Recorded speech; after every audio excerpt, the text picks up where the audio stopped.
What I want to talk about is the other end of RESPs. What happens when your kids go off to school?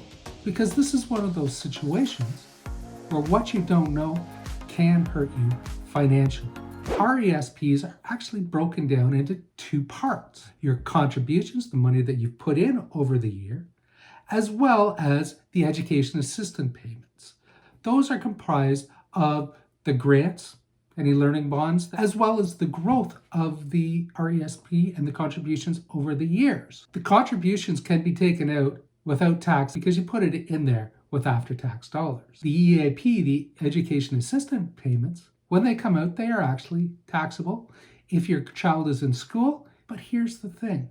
You have a choice where you take the money out of. For example, you can always take out your contributions at any time, even if they're not in school. But if you do that, all the grants and the learning bonds go back to the government.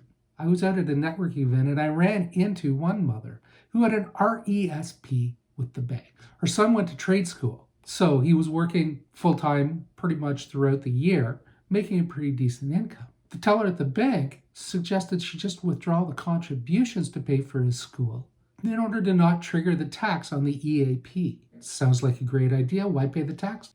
After 2 years, son was done school, so she went into the bank and she started drawing the rest of the money out of it. Because it was only the EAP left and her son was no longer enrolled in school, when she got the check, it was $7,200 less than she expected because all the grants that the son got were given back to the government. When you're in the deaccumulation phase, maximize what comes out of the EAP as well as the contributions. That way it actually works well. But to get around this, consider the infinite banking concept as a substitute for the RESP. That way, there's no worry about whether you're taking it out of the contributions or the EAP. You don't have to worry about giving the grants back. Any money inside the infinite banking concept grows tax-free. You don't have to worry about them getting hit by the tax man later on.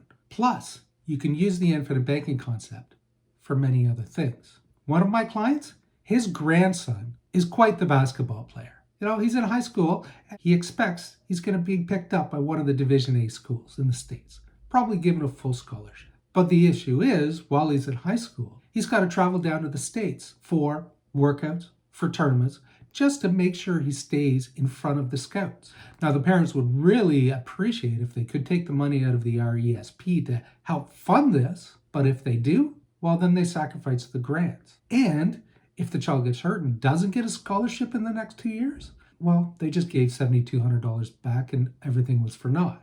Had they have been using the infinite banking concept to fund their child's education, they could use the money now. So if you want to maintain control of your money for your child's education, you might want to consider talking to one of us at the IBCanada Group